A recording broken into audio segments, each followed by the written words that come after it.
नमस्कार दोस्तों, मैं हूं आलोक। स्वागत है आप सभी का आप सभी के अपने ही यूट्यूब चैनल आलोक्स ब्लॉग पर।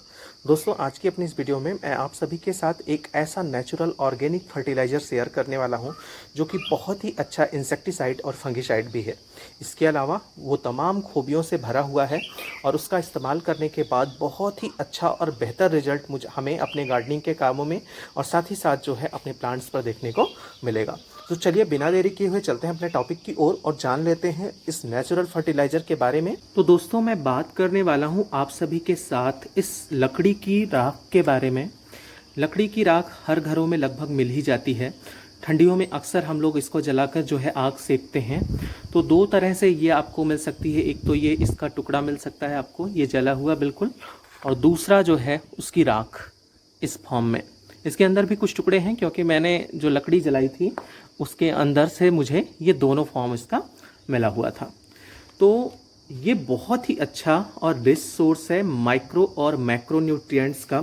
इसके अंदर phosphorus, potassium, calcium, magnesium, lead, nickel, copper, iron, chromium और ऐसे बहुत सारे तत्व जो है प्रचुर मात्रा में पाए जाते हैं। पोटेशियम और फास्फोरस की बहुत अच्छी मात्रा होती है इसके अंदर, और इन्हीं माइक्रो और मैक्रो न्यूट्रिएंट्स की सहायता से हमारे प्लांट्स के अंदर अच्छी ग्रोथ होती है, अच्छी फ्लावरिंग होती है।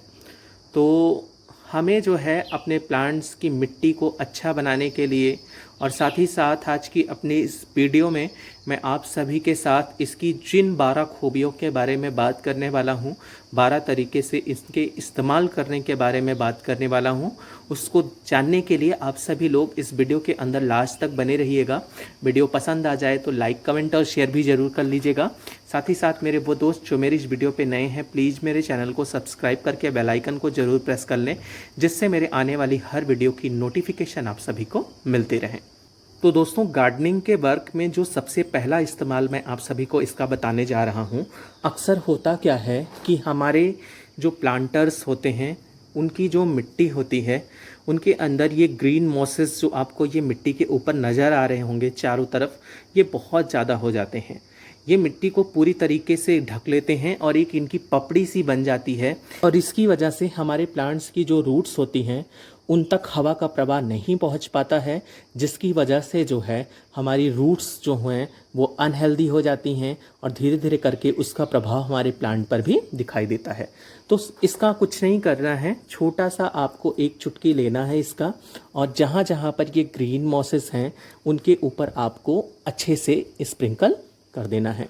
ये ग्रीन मॉसेस जब इससे कवर हो जाएंगे, ज़्यादा नहीं डालना है आपको, बहुत हल्की क्वांटिटी में ही डालना है, लेकिन इस तरीके से जब ये ग्रीन मॉसेस कवर हो जाएंगे तो धीरे धीरे करके ये पपड़ी सहित यहाँ से निकल जाएंगे, या फिर जो है मिट्टी के अंदर ही ये डिकम्पोज हो जाएंगे। दोस्तों, इसका दूसरा इस्तेमाल जो हम कर सकते हैं मिट्टी के एसिडिक नेचर को कम करने के लिए। लेकिन आपको ध्यान रखना चाहिए कि बहुत सारे प्लांट ऐसे होते हैं जिनको एसिडिक सॉइल ही पसंद होती है, तो उनमें भी आप इसका इस्तेमाल कर सकते हैं, लेकिन बहुत ही लिमिटेड क्वांटिटी में। लेकिन आपके वो प्लांट जिनको एल्कलाइन सॉइल पसंद होती है उनके अंदर आप इसकी जो है अच्छी मात्रा जो है वो दे सकते हैं, कोई बहुत ज़्यादा प्रभाव नहीं पड़ने वाला। जैसा कि आप सभी को पता है कि आपका ये जो बेला और मोगरा का प्लांट होता है इसको एल्कलाइन सॉइल पसंद होती है, तो आप इसके अंदर जो है इसको दे सकते हैं। तो ये मैं इसके बड़े वाले टुकड़ों का इस्तेमाल कर रहा हूँ। इसको ऐसे बारीक बारीक जो है हाथ से तोड़कर जो है मिट्टी के अंदर मिलाना है, और ये काम आपको ऐसा नहीं कि हफ्ते में भर में करना है, आप मंथ में एक बार भी अगर कर लेंगे तो आपके लिए ठीक रहेगा। इसके साथ साथ कभी कभार होता क्या है कि हमारे प्लांट की जो मिट्टी होती है वो बहुत ही ज़्यादा एसिडिक हो जाती है, और ज़्यादा एसिडिक हो जाने की वजह से भी हमारे प्लांट मर जाते हैं। तो वहाँ पर भी मिट्टी का उपचार करने के लिए आप इस लकड़ी की राख का इस्तेमाल जो है वो कर सकते हैं। बहुत बार आप लोगों ने देखा होगा कि आपके प्लांट अपनी सारी पत्तियाँ गिरा देते हैं, मिट्टी उसकी बिल्कुल सौगी सी बनी रहती है, जबकि आप पानी कई कई दिनों तक नहीं देते हैं। मिट्टी के अंदर एक अजीब सी चिकनाहट होती है, और ऐसा होता है ज़्यादा से ज़्यादा पानी देने की वजह से और कम धूप लगने की वजह से मिट्टी बहुत ज़्यादा एसिडिक हो जाती है, जिससे हमारे प्लांट को वो मार देती है। तो वहाँ पर भी जो है एसिडिक नेचर को कम करने के लिए आप इसका इस्तेमाल कर सकते हैं। तो जैसा कि मैंने आप सभी को पहले ही बताया कि ये बहुत ही रिच सोर्स है सभी माइक्रो और मैक्रो न्यूट्रिएंट्स का। तो महीने में एक बार थोड़ी सी मात्रा इसकी जो है हमको अपने प्लांट के अंदर इस्तेमाल कर लेनी चाहिए। प्लांट के अंदर अच्छा रिजल्ट ही देखने को मिलेगा, कोई नुकसान नहीं होगा। हाँ, आप जब इसकी ज़्यादा क्वांटिटी का इस्तेमाल कर देंगे तो वहाँ पर ये मिट्टी के नेचर को अल्कलाइन बनाएगा और आपके वो प्लांट जिनको एसिडिक सॉइल पसंद होती है उनको नुकसान हो सकता है। लेकिन अगर आप लिमिटेड क्वांटिटी में इसका इस्तेमाल करते हैं तो एसिडिक सॉइल पसंद करने वाले प्लांट के लिए भी बहुत ही अच्छा है। तो जैसे कि ये कनेर का मेरा पौधा है और कनेर को जैसा कि आप सभी को पता है कि 5 से 8.5 pH की मिट्टी जो है वो पसंद होती है। और चलिए उसको छोड़ते हैं, ये बहुत ज़्यादा इस साइंटिफिक वे में जाएंगे तो आप लोग को समझ नहीं आएगा। तो जैसे कि आपके पास 10 इंच का प्लांटर है तो 1 चम्मच आप जो है इसका इस्तेमाल कीजिए। 10 इंच से छोटा है तो आधा चम्मच इस्तेमाल कर सकते हैं। तो इस तरीके से जो है जैसे कि ये आपके पास है तो इसकी जो है थोड़ी सी मात्रा जो है मैं 10 इंच के प्लांटर के अंदर मिला दे रहा हूँ और महीने में सिर्फ एक बार आपको इसका इस्तेमाल करना है। बहुत ही बढ़िया और बहुत ही बेहतर रिजल्ट आपको देखने को मिलेगा, क्योंकि इसके अंदर कैल्शियम, मैग्नीशियम, फास्फोरस, पोटेशियम सभी अच्छे माइक्रो न्यूट्रिएंट्स हैं जो प्लांट्स की ग्रोथ और फ्लावरिंग को इन्हेंस करते हैं। और दोस्तों इसका अगला इस्तेमाल हम कर सकते हैं एज अ फंगिसाइड। ये मेरा पोचुलाका का जो प्लांट है ऊपर से आपको खूब हेल्दी नज़र आ रहा होगा, लेकिन यहाँ नीचे से जो है इसके अंदर फंगल का अटैक हुआ है, फंगस का, जिसकी वजह से देखिए इसकी ब्रांचेज जो हैं इस तरीके से यहाँ पर इस फंगस की वजह से जो है वो ख़राब होके निकल रही हैं। तो कुछ नहीं करना है, थोड़ी सी क्वांटिटी लेकर आपको इस लकड़ी के राख की और जहाँ पर आपका फंगस का अटैक हुआ है वहाँ पर डाल देना है। तो ये इस तरीके से जब हम इसको डालेंगे तो हमारे प्लांट पर जो फंगस लगे होंगे वो पूरी तरीके से जो है इससे दूर हो जाएंगे। और पुराने टाइम पर लोग क्या करते थे, इन्हीं सब चीज़ों का इस्तेमाल तो करते थे फंगस वगैरह को हटाने के लिए। और दोस्तों जैसा कि आप सभी को पता है कि ये जो लकड़ी के टुकड़े होते हैं ये कार्बन के बहुत ही रिच सोर्स होते हैं। इनको छूने के बाद ही देखिए हाथ में ब्लैक सा लग जाता है। तो ऐसे हमारे प्लांट जिनको अपने मिट्टी के अंदर कार्बन रिच जैसे सॉइल पसंद होती है उनके अंदर उनका पॉटी मिक्स तैयार करते समय हम इनको मिला सकते हैं। जैसा कि आपका एडेनियम है, कुछ सकुलेंट्स हैं और जो है ऑर्चिड वगैरह हैं, तो उनकी जो पॉटी मिक्स तैयार होती है, पॉटी मिक्स तैयार करते समय अगर हम इनके छोटे छोटे टुकड़े, जैसे इतने बड़े टुकड़े हैं, इतने बड़े नहीं, छोटे छोटे टुकड़े करके अगर हम मिला देंगे तो बहुत ही बेहतर और अच्छा रिजल्ट देखने को मिलेगा। दोस्तों जैसा कि मैंने आप सभी को वीडियो के स्टार्टिंग में ही बताया था कि मैं जिस पदार्थ से आप सभी को इंट्रोड्यूस कराने वाला हूँ वो बहुत ही अच्छा इंसेक्टिसाइड भी है।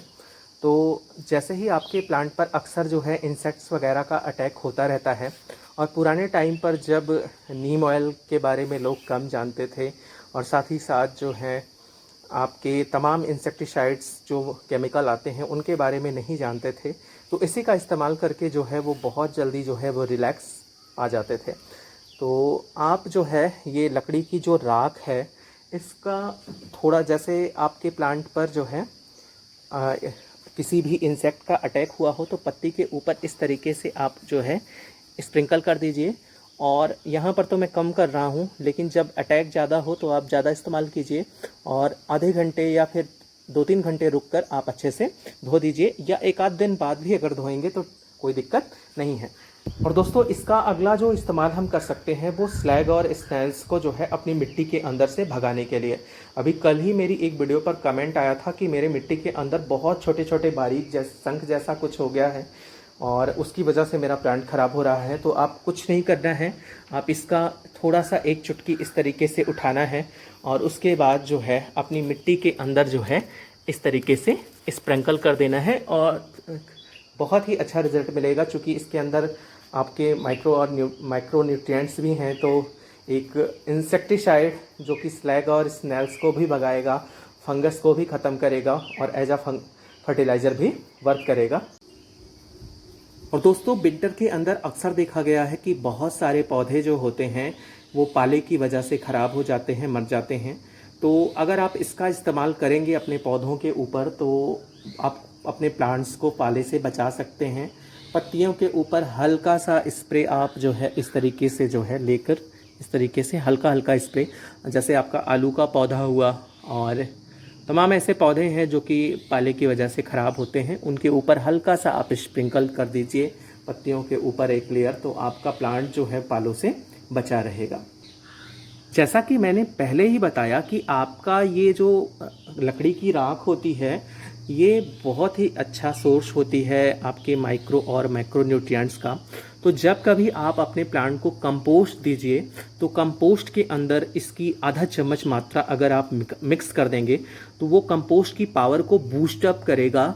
हमारे प्लांट्स को जल्दी जो है वो उसके अंदर से सारे न्यूट्रिएंट्स और एनर्जी जो है वो मिल पाएंगी। तो जब भी आप अपने प्लांट को कंपोस्ट दीजिए, जैसे महीने में देते हैं, 3 महीने में देते हैं, 6 महीने में देते हैं, तो आप इसका 1 चम्मच अगर मिक्स कर देंगे या आधा चम्मच, तो आपका कंपोस्ट जो होगा उसके काम करने की शक्ति जो है वो बढ़ जाएगी। और दोस्तों, इसका अगला जो इस्तेमाल है वो हम मिट्टी को मुलायम और हल्का बनाने के लिए कर सकते हैं। हम देखते हैं कभी कभार हमारी मिट्टी जो होती है वो ऊपर से बहुत ही हार्ड हो जाती है, बहुत ही पपड़ी सी एकदम जम जाती है, और उसके बाद जब हम गुड़ाई करके पानी देते हैं तो फिर से वही चीज़ देखने को मिलती है। और कहीं कहीं की तो मिट्टी ही ऐसी होती है कि आप कितना भी कंपोस्ट वगैरह या फिर कुछ भी मिक्स करके रखें वो उस तरीके से बन ही जाती है। तो वहाँ पर अगर आप लकड़ी की राख को मिक्स कर देंगे मिट्टी के अंदर, और महीने में एक बार, जैसा कि मैंने बताया कि आप थोड़ा सा इसका इस्तेमाल हर महीने कर सकते हैं, तो वहाँ पर आपकी मिट्टी जो होगी वो हल्की बनेगी, कड़ी नहीं होगी, ऊपर से जो कठोर सी हो जाती है। तो बहुत ही अच्छा इसका यूज उस तरह से भी किया जा सकता है। अक्सर आप लोगों ने देखा होगा कि आप अपने प्लांट के अंदर ओवर वाटरिंग कर देते हैं, तो वहाँ पर भी ये बहुत ही अच्छा इस्तेमाल इसका है। जब आप अपने किसी प्लांट के अंदर ओवर वाटरिंग कर देते हैं, अक्सर लोग सभी गार्डनर के साथ ये समस्या कभी कभार आ ही जाती है, तो अपने प्लांट को आप मरने से इसका इस्तेमाल करके बचा सकते हैं। मिट्टी के अंदर आप इसका 1 चम्मच मिक्स कर दीजिए, और मिक्स करने के बाद जो है आप मिट्टी की गुड़ाई कर दीजिए। जब ये मिट्टी के अंदर पहुँचेगा तो एरेशन अच्छा बनाएगा, जिसकी वजह से वाष्पन के साथ साथ जो है एक्स्ट्रा वाटर जो है वो निकल जाएगा और आपका प्लांट जो है मरने से बच जाएगा। और दोस्तों, इसका अगला इस्तेमाल जो हम कर सकते हैं, अक्सर हम लोग जब पॉटिंग मिक्स तैयार करते हैं तो उसके अंदर किसी न किसी तरीके का फंगिसाइड ज़रूर मिक्स करते हैं, जिससे हमारी प्लांट रिपोर्टिंग के बाद किसी फंगस का शिकार होकर ख़राब ना हो। तो वहाँ पर भी जब हम अपना पॉटिंग मिक्स तैयार करते हैं तो आपके पास अगर फंगिसाइड नहीं है, हल्दी भी बाई चांस आपके पास नहीं है, तो आप इस लकड़ी की राख का इस्तेमाल जो है 1 चम्मच या 1.5 चम्मच कर लीजिए वहाँ पर। तो आपकी मिट्टी के अंदर अच्छा न्यूट्रिएंट सोर्स भी पहुंच जाएगा, और साथ ही साथ एज अ फंगिसाइड ही आपके प्लांट्स की रूट्स वगैरह को प्रोटेक्ट भी करेगा। तो ये रही आज की इन्फॉर्मेशन जो मैं आप सभी के साथ शेयर करने वाला था। कैसी लगी आपको ये वीडियो, कमेंट करके ज़रूर बताइएगा। ऐसे ही किसी नई वीडियो, नए अपडेट के साथ मिलते हैं किसी नेक्स्ट वीडियो में। तब तक के लिए bye bye and take care.